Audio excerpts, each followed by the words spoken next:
Radio Free Maine presents Noam Chomsky speaking on the economic impact of post-World War II U.S. foreign policy. Thursday, April 27, 1995, Phillips Academy, Andover, Massachusetts. Sponsored by the Andover Economics Project and the Department of History and Social Science. Recorded for Radio Free Maine by Roger Leisner. We now join Noam Chomsky speaking on the economic impact of post-World War II U.S. foreign policy. Shaped since the Second World War. I'd like to do it with an eye towards what's happening now, so I want to focus on how these same principles, which in fact go back hundreds of years in my opinion, are now sort of playing themselves out in somewhat new ways under new contingencies. And I'll try not to go on too long so we can have time to talk about things. Well, the Second World War is a pretty good place to start. Of course, history never begins, but it was a turning point, big turning point, obviously. The world changed considerably. That's one of the few times in history when the phrase New World Order is appropriate. One massive change was that one country, namely the United States, achieved a degree of global dominance that had absolutely no parallel in human history in terms of wealth, power, security, military force, technology, and so on. The United States was simply completely beyond parallel, and there was no doubt in anyone's mind that the United States was going to organize the international world order. In particular, there were no doubts in the minds of American planners who overwhelmingly come from the business sectors which are domestically dominant, the corporate sector. They began, in fact, in 1939 to develop plans for the world order that would emerge out of the Second World War. Nobody knew then exactly what it was. There were studies undertaken by the Council on Foreign Relations, which sort of brings together the more internationally oriented sectors of the business community and some academics and a few others, and the State Department. The top planners in the State Department met from 1939 to 1945 in a series of quite important meetings called the War Peace Studies Group, in which they laid rather detailed plans for the future of the world, plans which were then in fact implemented. If you look at the declassified, there's a very rich declassified record of documents from running up to now about the early 60s.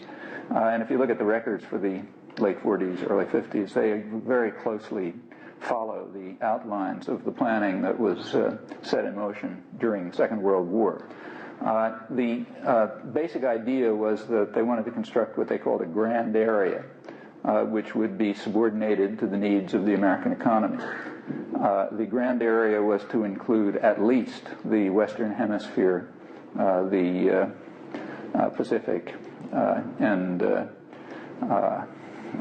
the Middle East oil reserves, and of course Western Europe, and if possible, everything. Somewhere in between there and everything would be the grand area. In the early stages, it was assumed that there would also be a German-controlled area. So in the early 40s, it looked like Germany, major power, might emerge from the war as an alternative major force. So they were concerned with the German-controlled world and the U.S.-controlled world.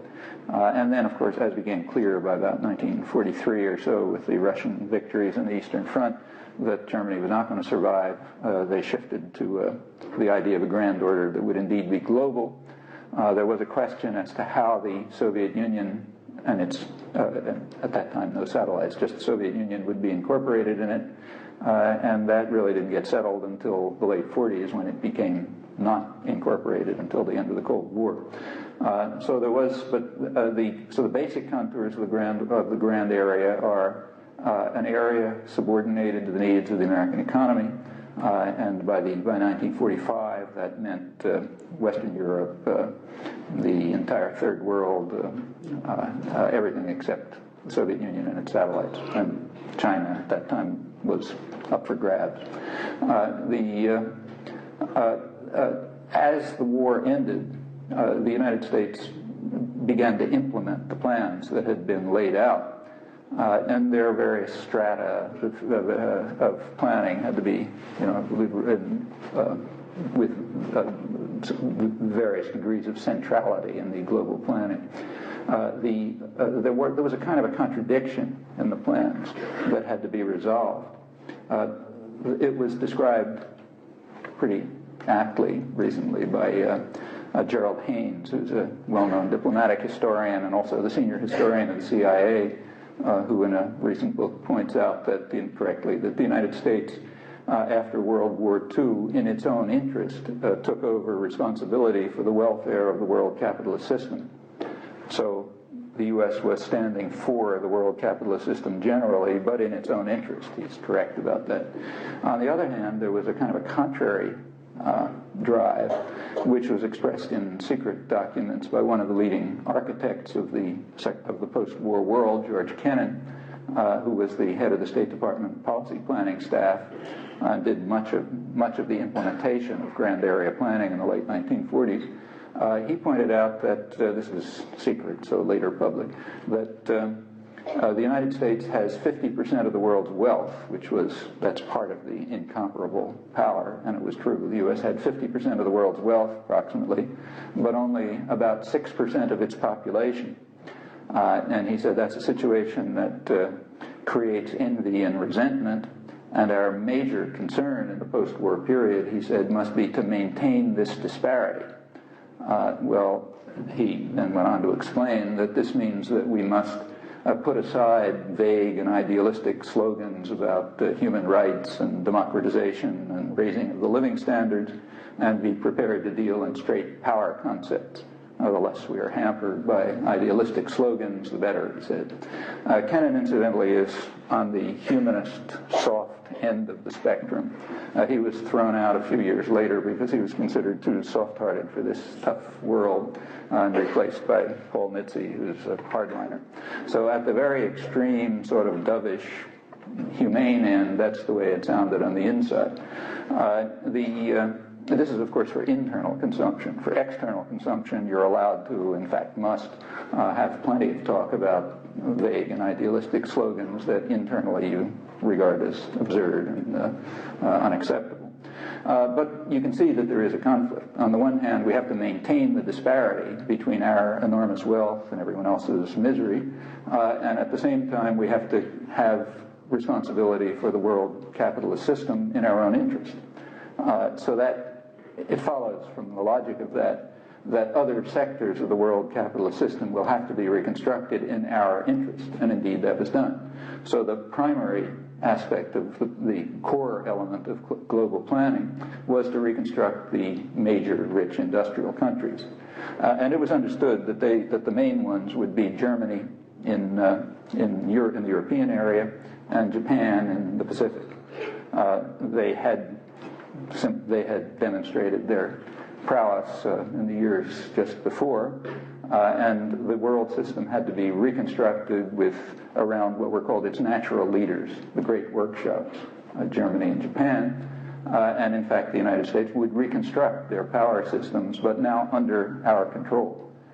So as Kennan explained, with regard to the Far East, we would reconstruct Japan's empire toward the south. That was the phrase he used. We had just fought a war to keep them from developing it themselves, but we were perfectly happy for them to have it as long as it was within our overarching control. And the same for German-based Europe, in Europe. The reason why this was in the U.S. interest was pretty obvious. The U.S. had a huge manufacturing surplus as a result of during the Second World War. The U.S. economy just boomed. Industrial production more than tripled. It pulled the United States out of the Depression. It taught to the corporate managers who flocked to Washington the lesson that it was possible to maintain a private profit system as long as the government poured huge amounts of public funds into it. That was an extremely important lesson. And it was taught to exactly the people who could benefit from it, the corporate managers who flocked to Washington to run the sort of semi-command economy that was very effective. Totalitarianism is an extremely efficient economic system.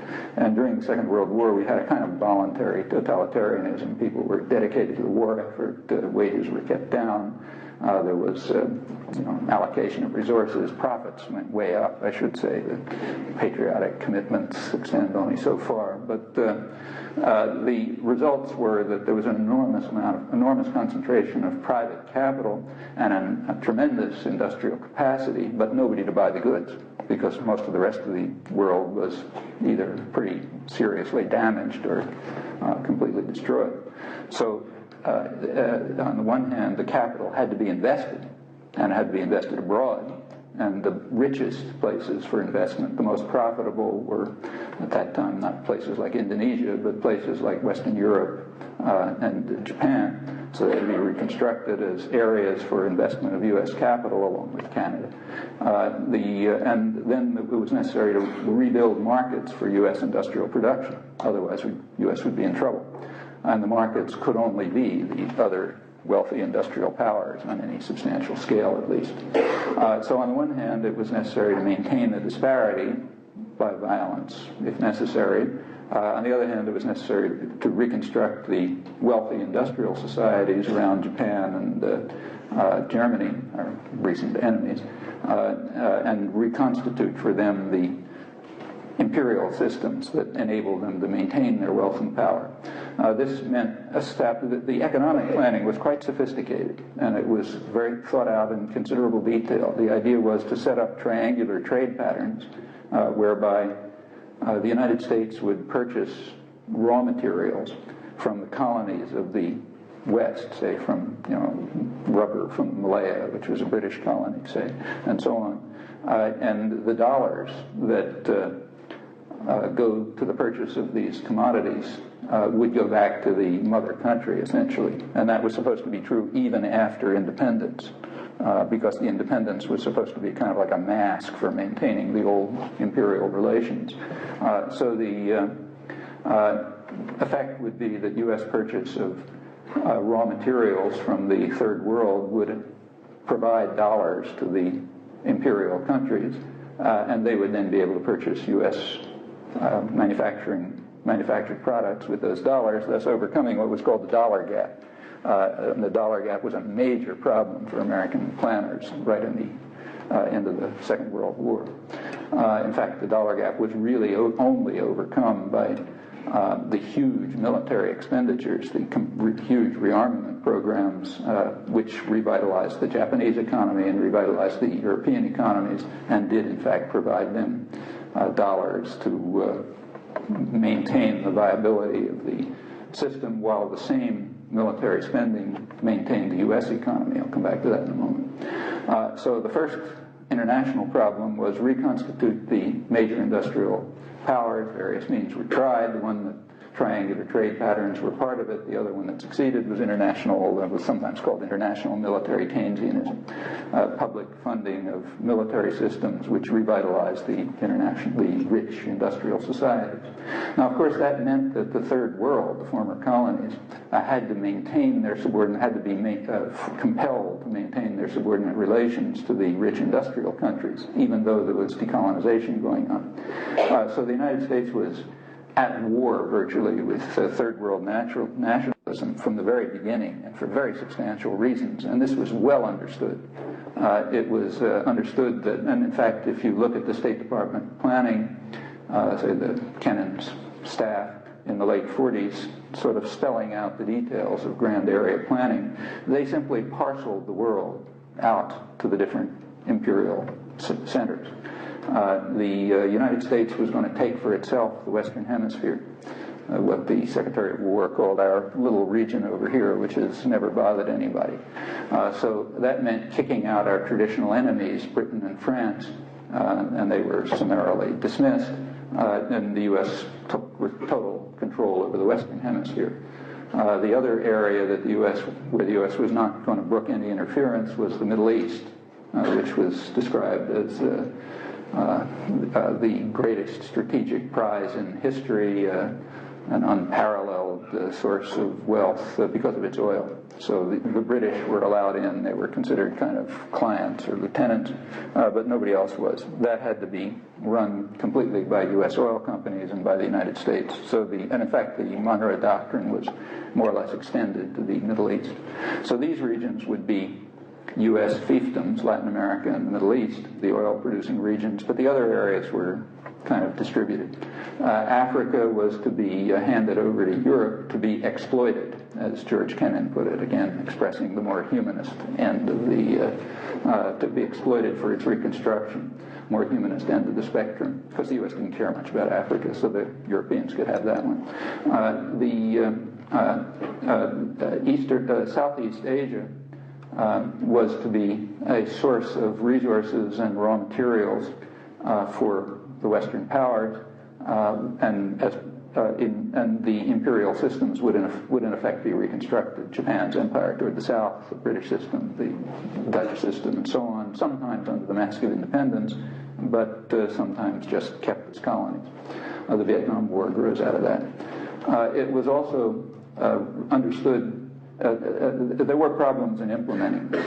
In fact, there were problems right in Europe. One problem was that over the whole world, in fact, the anti-fascist resistance had a lot of prestige, and the traditional conservative order was more or less discredited, very much discredited by its association with fascism and Nazism.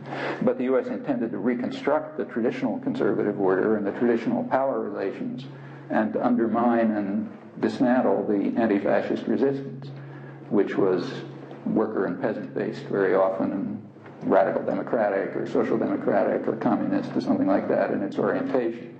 And this had to be done all over the world, and it was done in different ways. In some countries it was done with extreme violence. So in South Korea, for example, about 100,000 people were killed by the U.S. forces and the U.S. client regime before what we call the Korean War. That's not called the Korean War.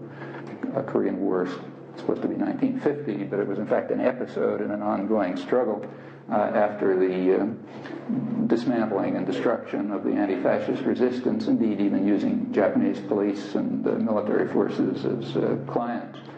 In Greece, about 160,000 people were killed as the Nazi collaborators and former wealthy sectors were reinstated, and the anti-fascist resistance, worker and peasant-based, which had fought quite a significant war. It had held down 6 or 7 German divisions. It was dismantled and destroyed. In other countries, it was done in other ways, but it was done everywhere. This was a uniform policy. And in fact, it did pretty much restore the traditional conservative order. Italy was the main target of U.S. subversion. It's not too well known, but the major CIA activities, as far as we know, as far as has been publicized, from 1947, when the CIA was founded, up until 1975, when the record runs dry. We don't know the subsequent record, but because there aren't documents.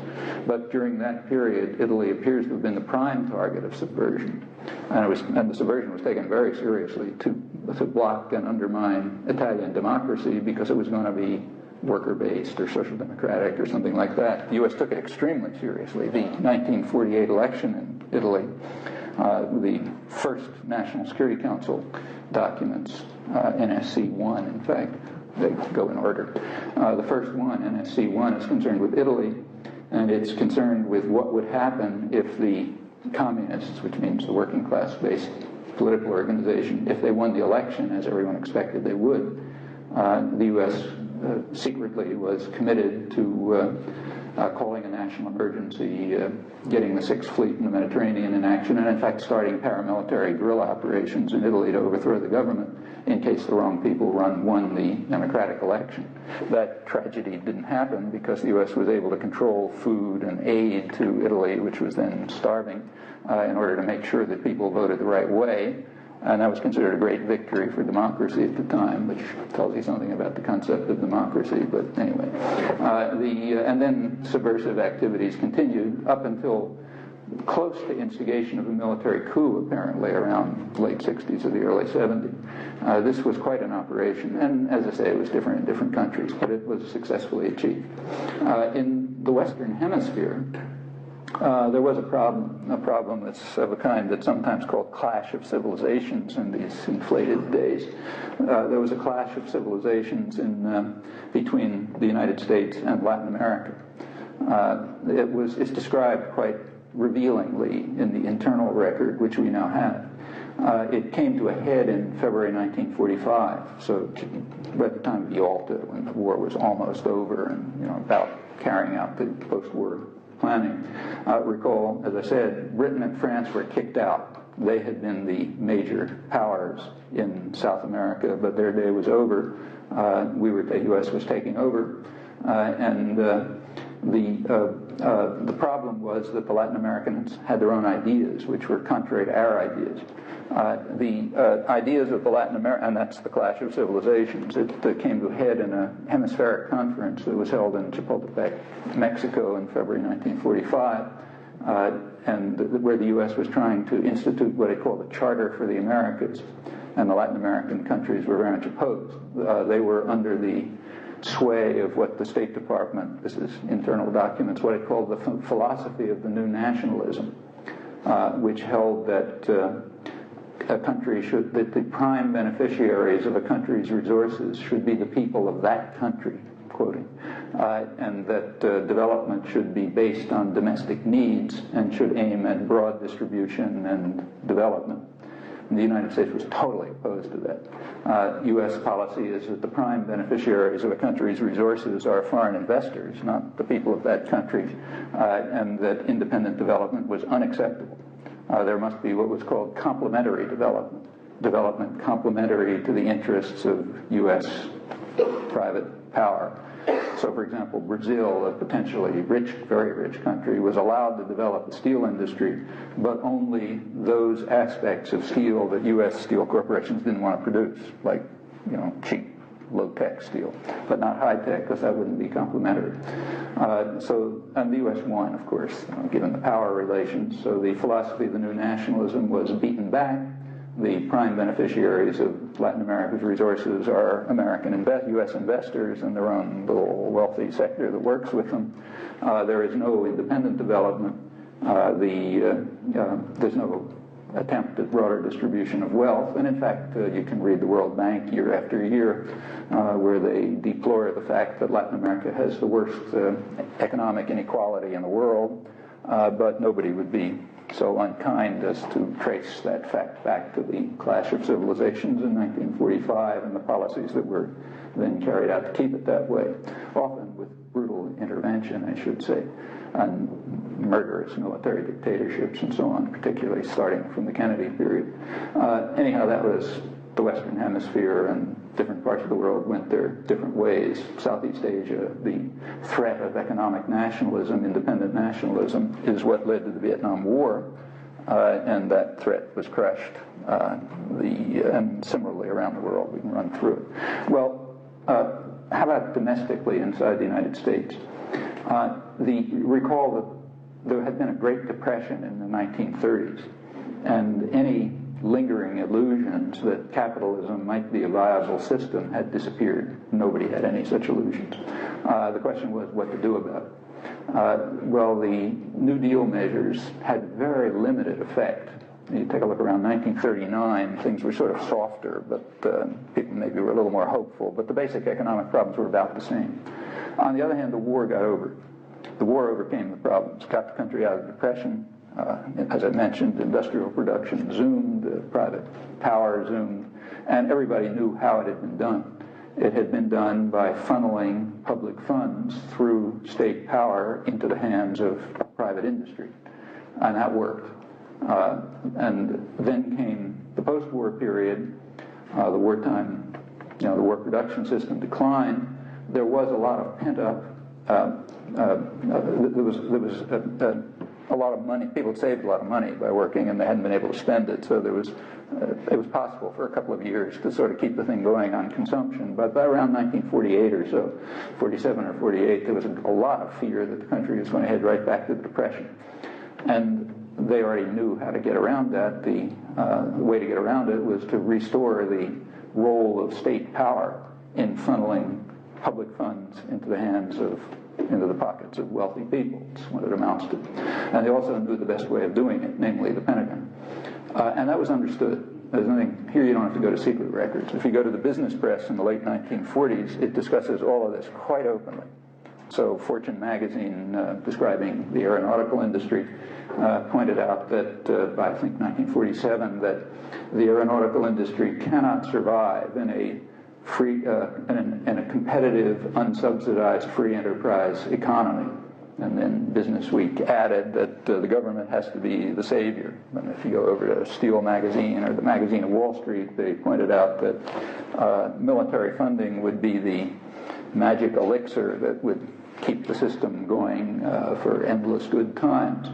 Business Week was very concerned that Stalin's peace offensives might be, that Washington might be unable to resist them.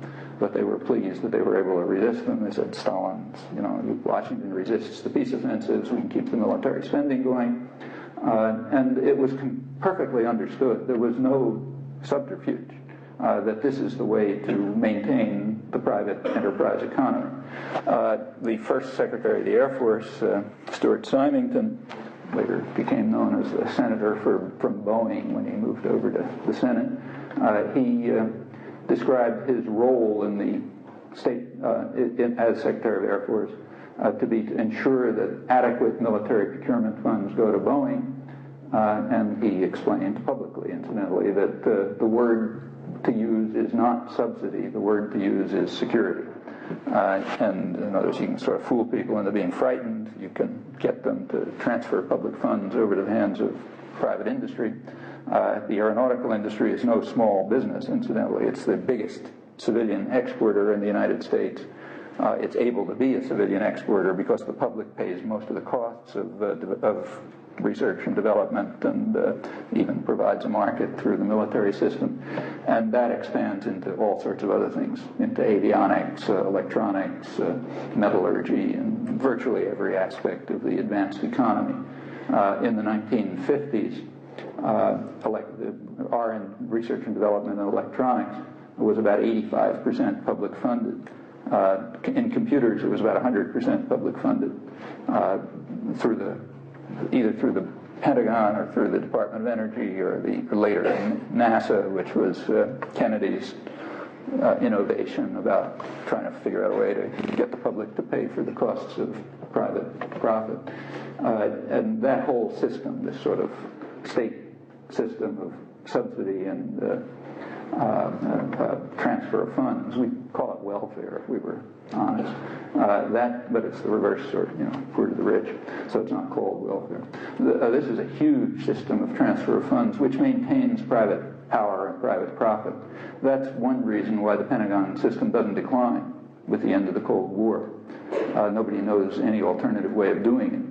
Economists can figure out technical alternatives, but they're irrelevant because it was well understood. If you take an economics course, I'm sure you've studied it here, as Keynes pointed out, you can bury dollars in the sand and it'll also funnel funds into the economy. You could use social spending, building hospitals and roads. That'll prime an economy.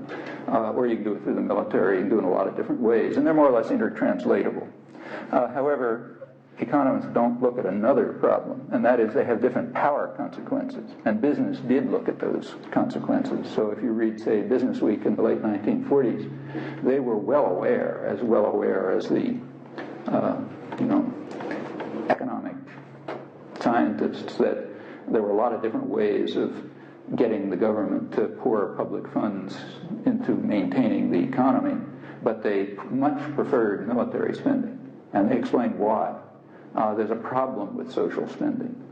Social spending has a democratizing effect. People care about where there's a hospital or a road or something like that. They have no opinions about what kind of jet fighter to build.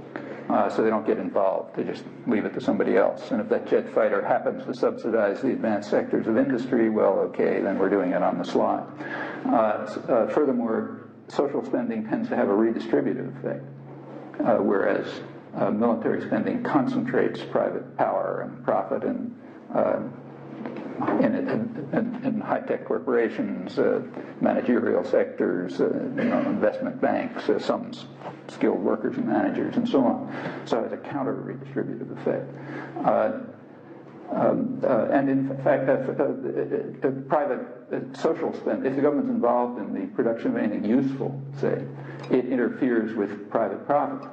On the other hand, if the government is just producing waste, which is, from an economic point of view, what military goods are, just waste, basically, and furthermore, rapidly obsolescing waste, because you have to keep replacing it all the time. If the government's producing rapidly obsolescing waste, that's a gift to the corporate manager. It doesn't interfere with profit. Also, it happened to be very well geared at that point to the needs of the industrial economy. The industrial economy, if you think about how it was developing at the time, around, say, electronics and computers and all, various, the sectors of high tech that were on the cutting edge, happened to be very close to the ones that were directly related to military production. So what you had, the Pentagon system was almost perfect welfare system. Enhanced private power, enhanced undermined democracy, had a counter-redistributive effect. Just a gift to the corporate manager. The purchasing may not be a large percentage, but was like a cushion for spending, which makes a big difference. And research and development, the costs were paid by the public, and then the profit went over to the private sector. And that system remains, coming up to the present. That's our current system. So if you look at, it's pretty dramatic when you look at what's happening. Let's bring it up to the present, and I'll stop. This world system, incidentally, has changed somewhat over the years, undoubtedly. Like, for example, there's been a huge, in the 1970s, there was a tremendous explosion of financial capital because of deregulation of the international economic system, of the financial system. That had a huge impact. The scale of that is pretty astonishing. So in around 1970, there was a system of regulated capital. So, the dollar was the international currency. It was fixed relative to gold. Other currencies were fixed relative to the dollar within a very limited range. That was the Bretton Woods arrangement. Richard Nixon dismantled it in the early 1970s. The U.S. is powerful enough to do what it wants, and couldn't sustain that position. And the effects of that were enormous. At the time, around 1970, before this, about 90% of the capital in international exchanges was related to the real economy, meaning it was either for investment or manufacturing or trade, something like that, and about 10% was speculative. By 1990, those figures had reversed. About 90% was speculative. The latest report I've seen from the UN, 1994, was about 95% speculative, 5% real economy related. Furthermore, the scale has just exploded. There's now about $1 trillion a day or so moving around on international exchanges. This speculative capital drives down growth rates. It makes it very difficult for a government to carry out stimulative economic policies of any kind, because if it does, the capital's going to move somewhere else, because they don't want growth. That's why you get headlines in the papers now saying, Wall Street fears economic growth or something, or economic growth feared, we have to reduce it. Economic growth is now considered an evil which has to be beaten down, and there's a huge amount of capital around. It overwhelms governments, even rich ones like ours. And that was already understood by the economics profession in the late 70s. James Tobin, in a presidential address to the American Economic Association in 1978, a Nobel Prize-winning economist, already pointed out that the growth of financial capital was going to drive the world to a low-wage, low-growth, and he didn't say it, but high-profit economy. Unproductive, high-profit economy, and he suggested various means to mitigate this, which were not undertaken. They're still sort of on the table. But anyway, that's a big change. Another big change that took place around the same time, partly related to this, partly related to the growth of telecommunications and so on, was that it became a lot easier to globalize production, meaning to have your corporate headquarters in, say, Greenwich, Connecticut, and your branch office in Zurich, and your production facilities in Indonesia or Poland or some place like that, wherever you can get the cheapest labor at the worst conditions and so on. It became much easier to do that, which put an enormous amount of power into the hands of private capital. And private capital, remember, means private tyranny. These are unaccountable private organizations of enormous scale. There's a lot of, you have to be a little careful because of this and thinking, this obviously, you don't even have to, there's a lot of talk about shifting jobs, but you don't have to shift jobs, you just have to threaten to shift jobs. That's enough to get people to accept higher working hours, lower wages, cutting down benefits, and so on. And this is a global phenomenon. So, the United States is doing it more than others, but other countries following along. So these are big changes. But a lot of it remains quite stable. And in fact, one of the things that has happened, I'll end with this, is that a combination of protectionism and state subsidy in the rich countries and imposing free market conditions on the poor countries, that double-edged policy, which is the standard one, goes back to the 18th century. That's what free markets really are. Nobody accepts free markets for themselves. You always ram them down someone else's throat. But that division, those dual policies have sharpened the division between the poor and the rich quite substantially in the last years. So if you take the rich countries and the poor countries, say the top 20% and the bottom 20%, the gap between them approximately doubled from 1960 to 1990 as a combination of the much higher protectionism in the rich countries and the imposition of free market policies in the poor countries. I mean, that's how they separated in the first place. The first world and the third world were pretty similar in the 18th century. But the rich countries like us and England and so on followed highly protectionist policies, and the poor countries were forced into market policies, which led, a major factor that led to the difference. Since 1960, that escalated, but even more strikingly, if you take the richest 20% of the population across the countries and the poorest 20% across the countries, the gap there increased much more sharply. Got to about 60 to 1 between the countries, about 140 to 1 in the populations, which means that internally to the various countries, including by now us, the richest country, the gap between the rich and the poor is spreading very fast. What that's doing is internationalizing the third world model. It's bringing it to the rich countries as well, meaning typical third world country has a small sector of extreme wealth and privilege, sometimes unbelievable wealth and privilege, and then a huge mass of people who are living in misery, and an awful lot of people who are just superfluous.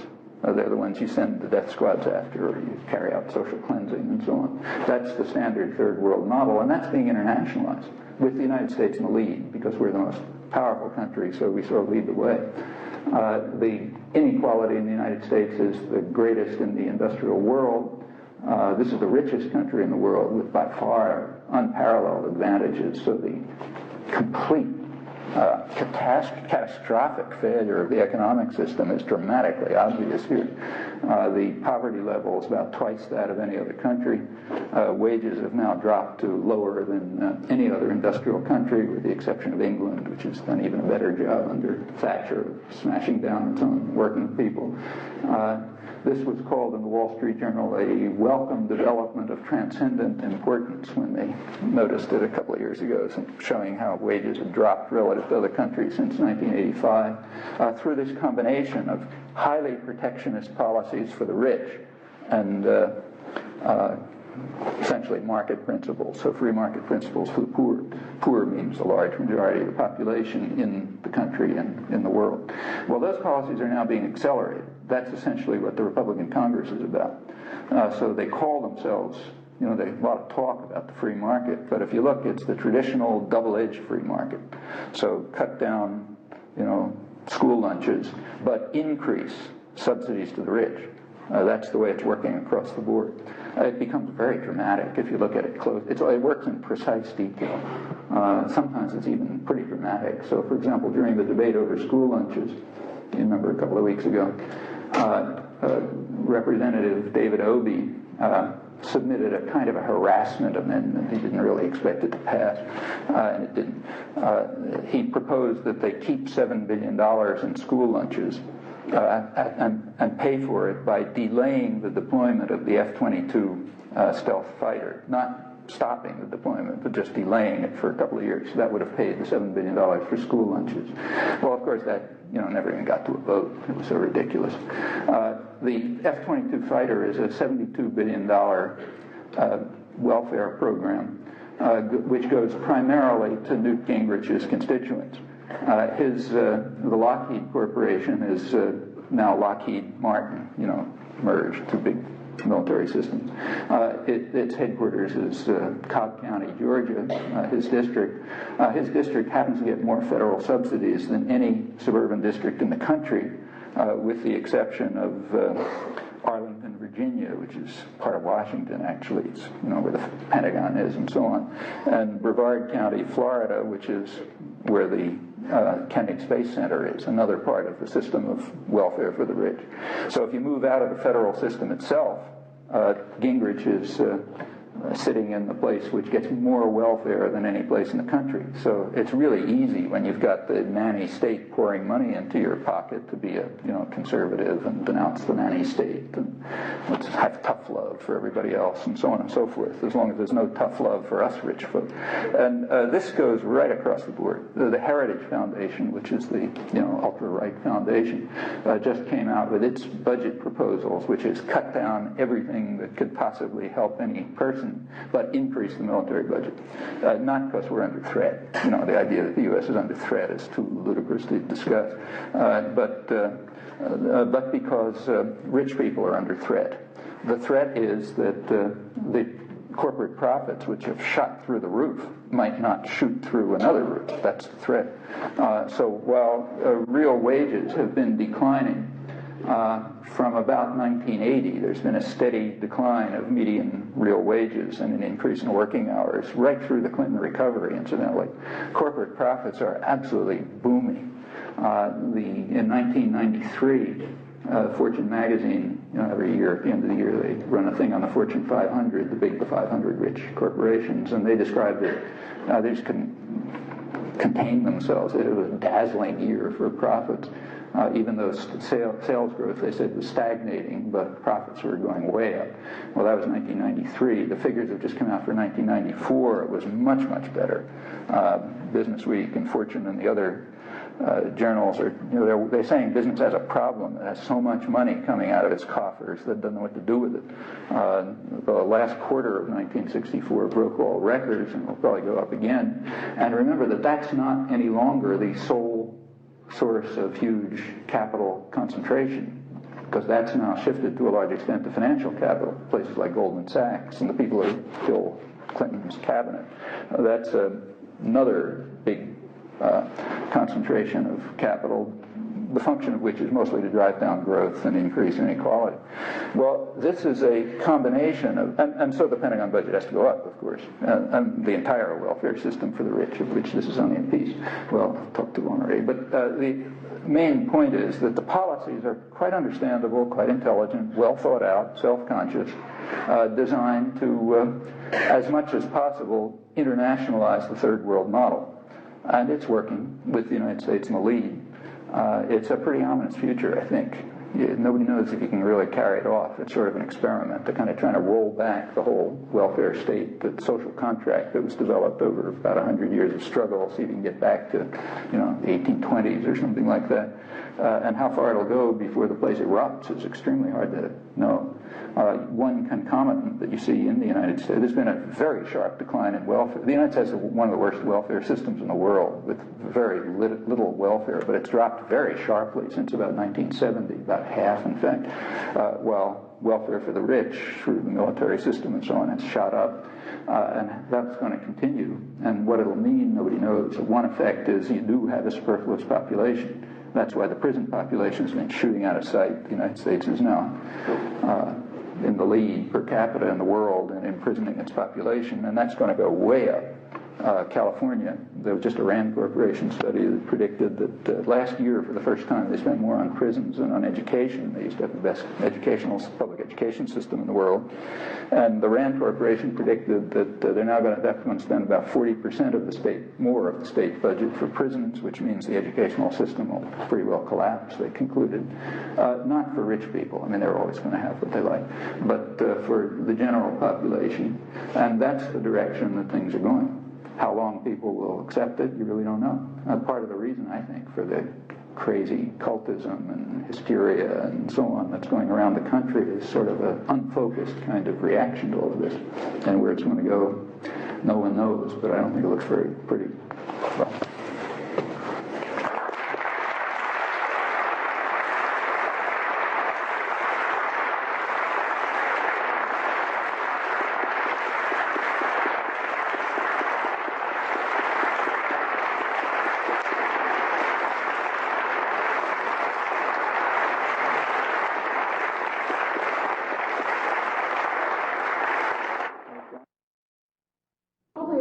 that there are a number of Japanese companies that are trying to perfect an electrode for cold fusion, and perhaps cold fusion has been mistaken as a nuclear reaction. Maybe it's a chemical reaction, but there's something going on there.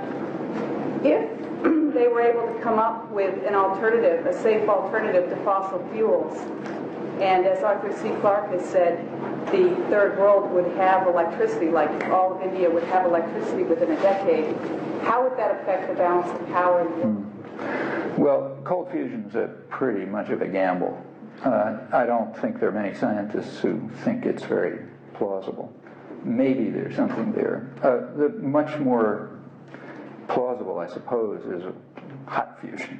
You know, the fusion that they're working on at Princeton and places like that, and nobody knows if that can work either. It's a real gamble. Actually, funding for it has been cut way back.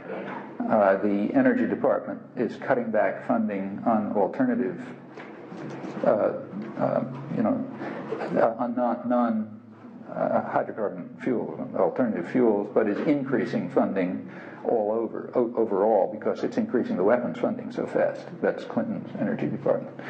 My own guess is that if something came along, say photovoltaic cells, for solar energy or anything else that could be used for people generally, it would probably be stopped because it's unprofitable. How would it be stopped? It's very simple. You just stop funding it. You stop funding it and you stop. Look, there's a very high concentration of power in the world. Most of it's here. And that concentration of power is around private power. And they basically make the decisions.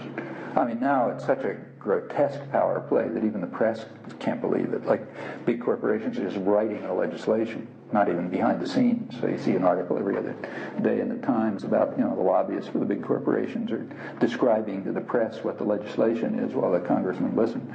It used to be at least behind the scene. But my suspicion is that if anything of a real democratizing character came along, it would probably be stopped.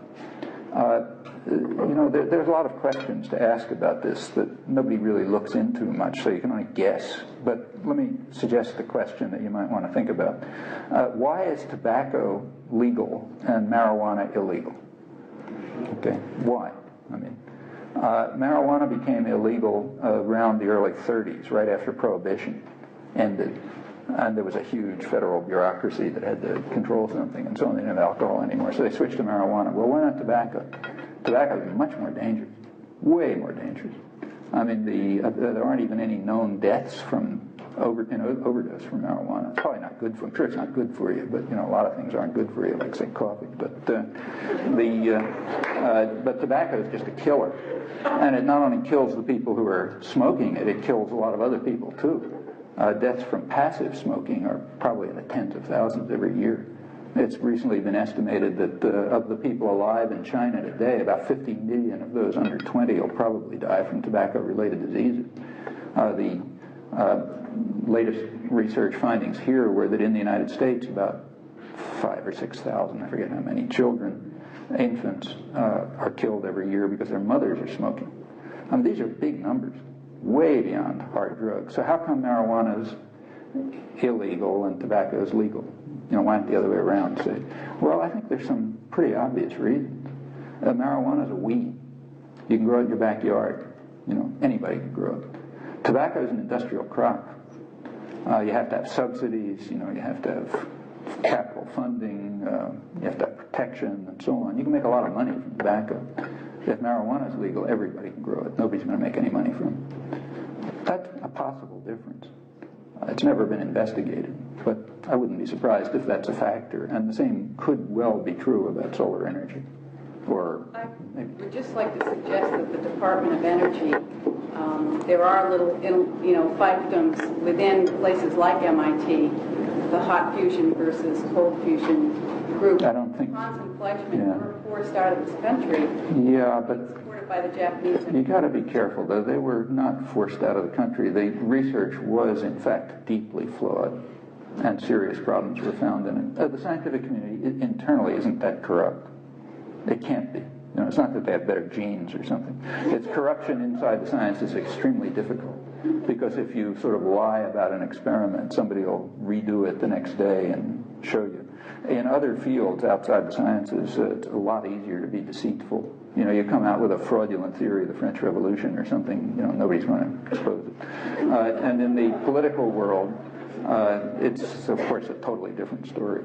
So I would be cautious about thinking of say, Hans and Fleischmann being driven out for this reason. Actually, the research was very flawed.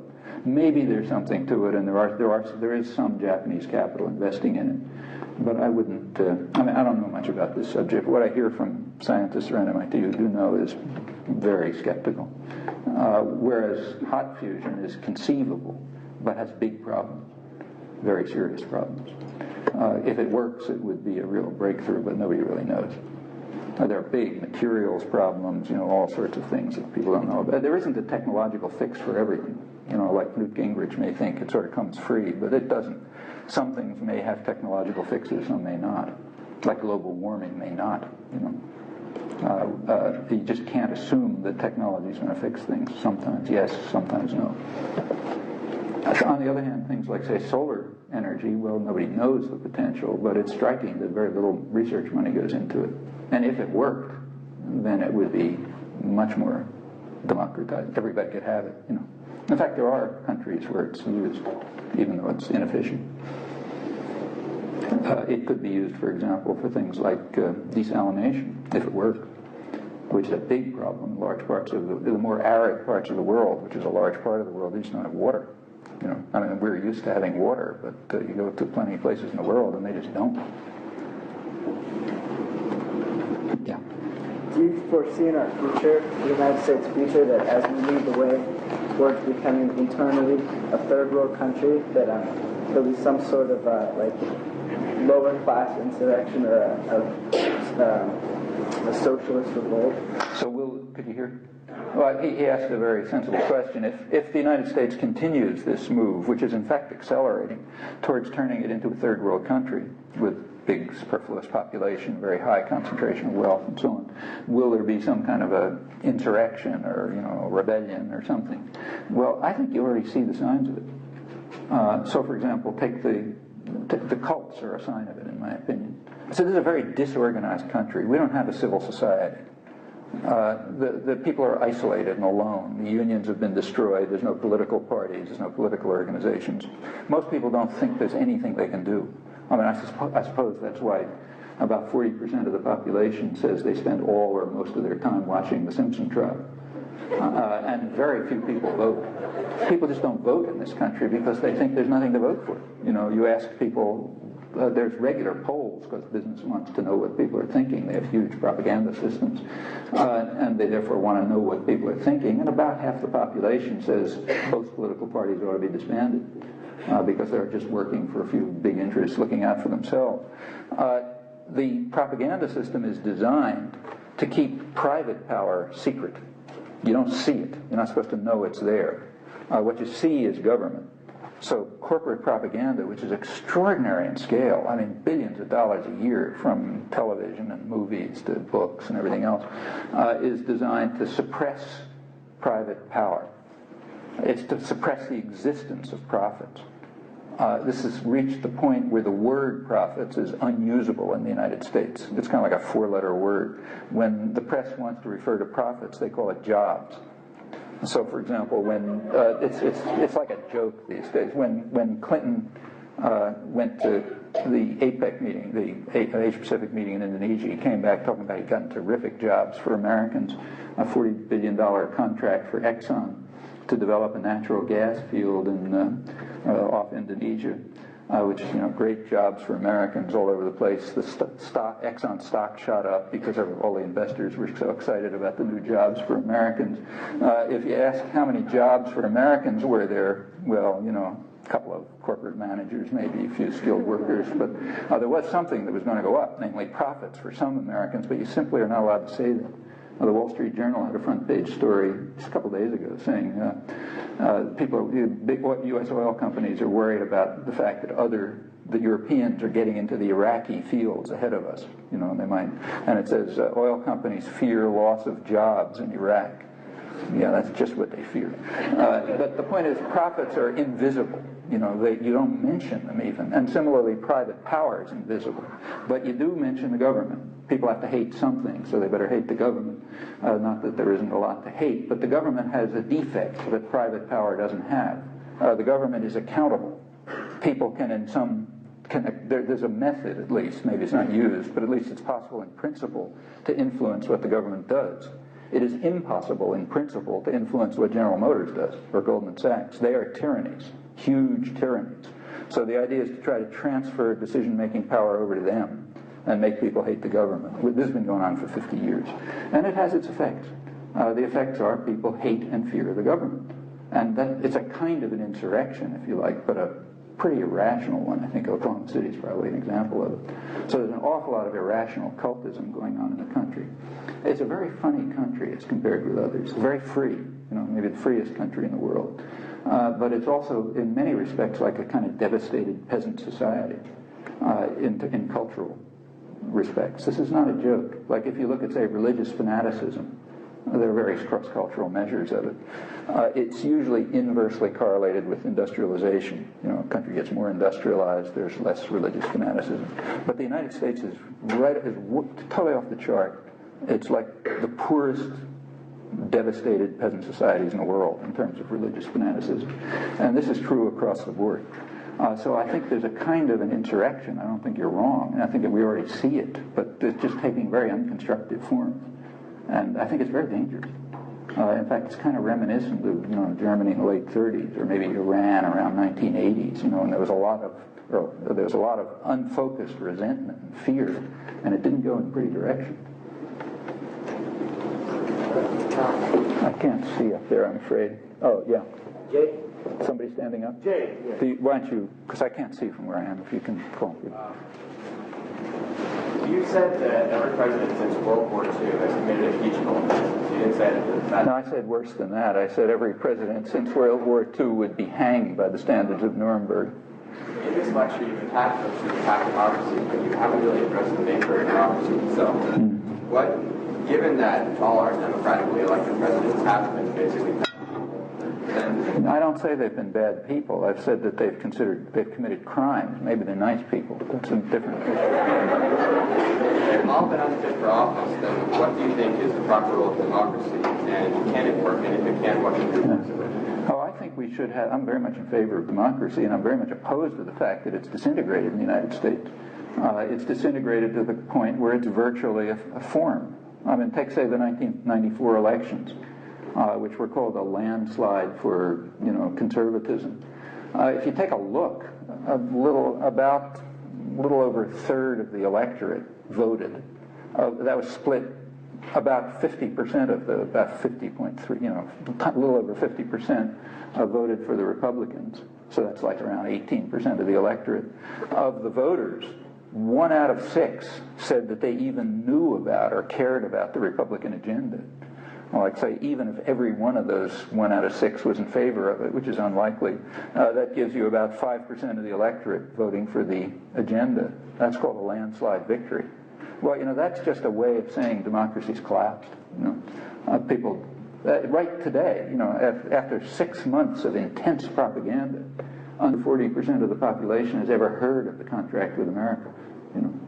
And it's been, like it's not hidden. I mean, headlines every day. All these things are just signs of the collapse of democracy, and that's a big victory for business. They have been fighting for this for years.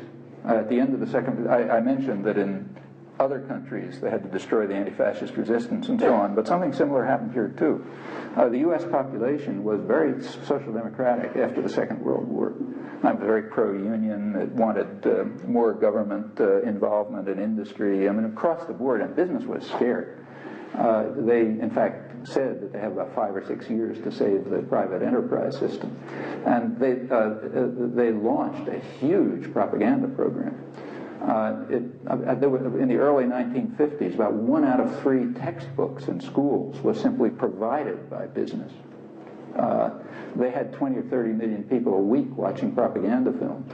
The Taft-Hartley bill allowed propaganda in the company, meaning you had a captive audience that just had to watch propaganda. The Advertising Council was spending huge amounts of money to propagandize for what they called, the American way, meaning, so on. Part of the effect of this was to undermine and destroy unions, to undermine and destroy political parties, to separate and atomize people, so that they're isolated. They really do watch the Simpson trial. And that's the decline of democracy. And the answer to it is to reconstruct democratic systems. That means grassroots organizations, political organizations, unions, structures in which people actually can participate in formulating and implementing policy. And of course, there's an insight that goes back to Adam Smith that we're not allowed to think about any longer. But if you're a real old-fashioned conservative and you're interested in people like Adam Smith and Thomas Jefferson, then there's something that you understand, and that is that private power is tyranny. So as Adam Smith put it, in England, which he was studying primarily, the most democratic country of the day, he said that state power is in the hands of merchants and manufacturers who use it. They're the principal architects of policy, and they use that state power to make sure that their own interests are most peculiarly attended to, in other words, well attended to, however grievous the impact on the people of England. And it was for exactly that reason that people like Thomas Jefferson were strongly opposed to the rise of corporations. He could barely see them in his day, they're just the bare beginning. It wasn't until the early 20th century that they got their current power as real tyrannies that was given to them by courts and lawyers. And it was understood at the time that this is, Jefferson said, if they ever grow, it'll mean we live under a worse absolutism than we overthrew during the Revolution. These are trivialities. These are things that would be taught in 5th grade in a free country. And if people really were to study the classics like Adam Smith or Jefferson, that everybody would know it.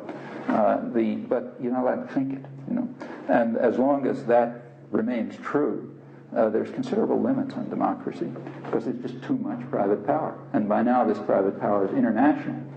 So a big let's take, say, Caterpillar, let's take something concrete. Half of the city of Decatur, a working class city, is now on strike. The couple of big corporations, primarily Caterpillar, are trying to destroy the last union in the United States, the UAW, the last sort of functioning manufacturing union.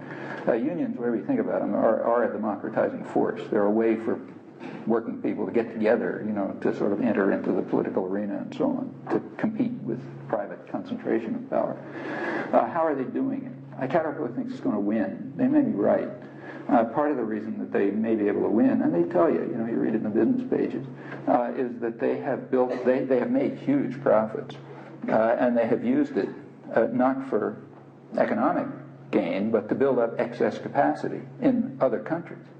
So they now have enough, they claim they have enough excess capacity in places like Brazil to keep providing, filling their orders, even if they smash up the workforce in the United States. Well, that's probably could be right. And other businesses are doing the same thing, but that just undermines democracy. Incidentally, I should also add that it undermines markets. Here's a point where I think economists aren't really doing their job properly. There's a lot of talk about the growth of international trade, which is supposed to show how wonderful the market is. But you take a look at that trade, and you'll find out it's a curious kind of growth.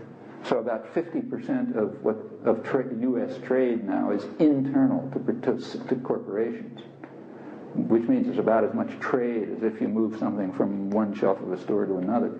It just happens across a border, but it's centrally managed interactions with a very visible hand, with all kind of market distortions, which nobody studies much, but they're undoubtedly severe. And 50% is not a small amount.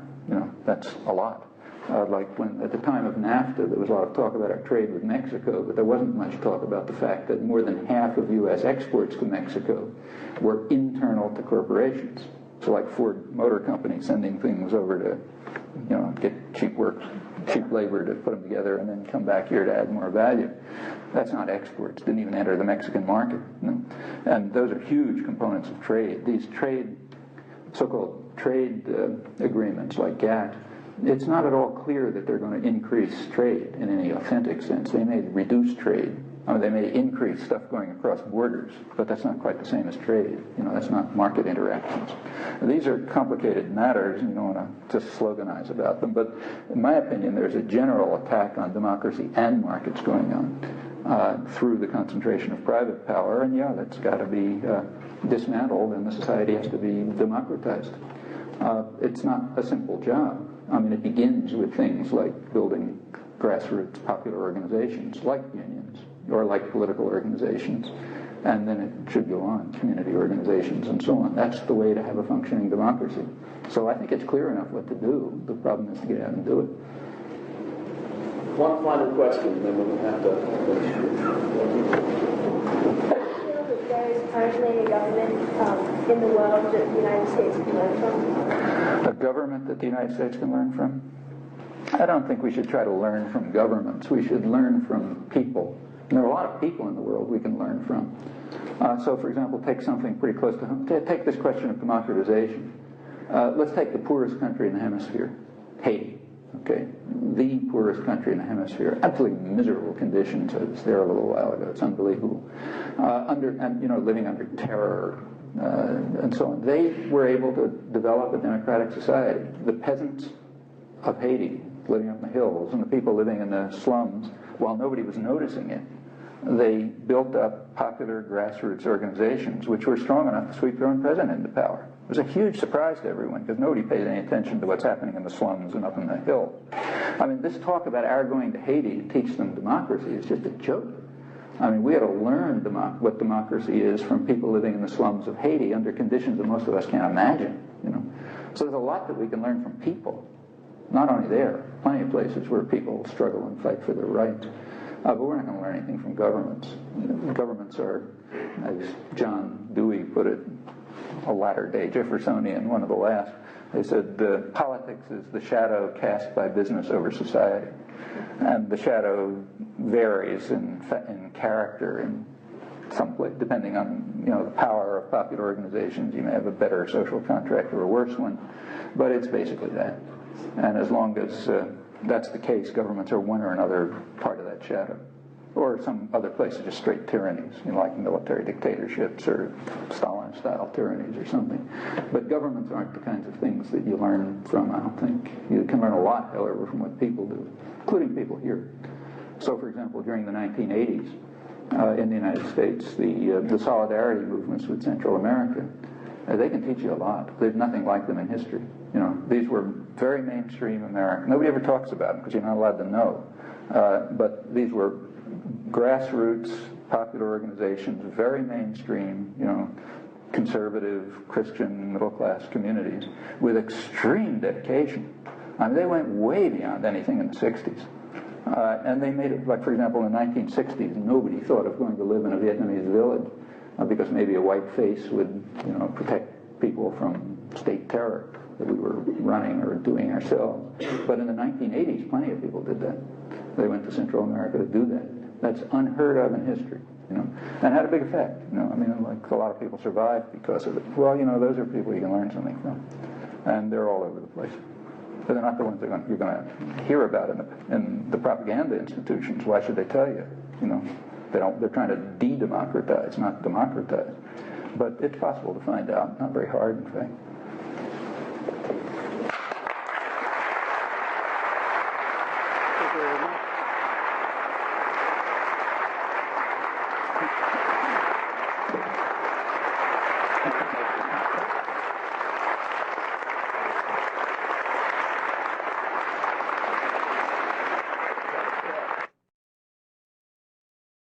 Hi, this is Roger Leisner for Radio Free Maine, and you've been listening to Noam Chomsky speaking on economic impact of post-World War II U.S. foreign policy, recorded on April 27, 1995 at Phillips Academy in Andover, Massachusetts. A Radio Free Maine produced tape was reviewed in the music section of Playboy magazine, their May issue 1995. For the first time, record and CD reviewers had decided to review a spoken word tape in the music section. The review was written by Charles Young and is as follows.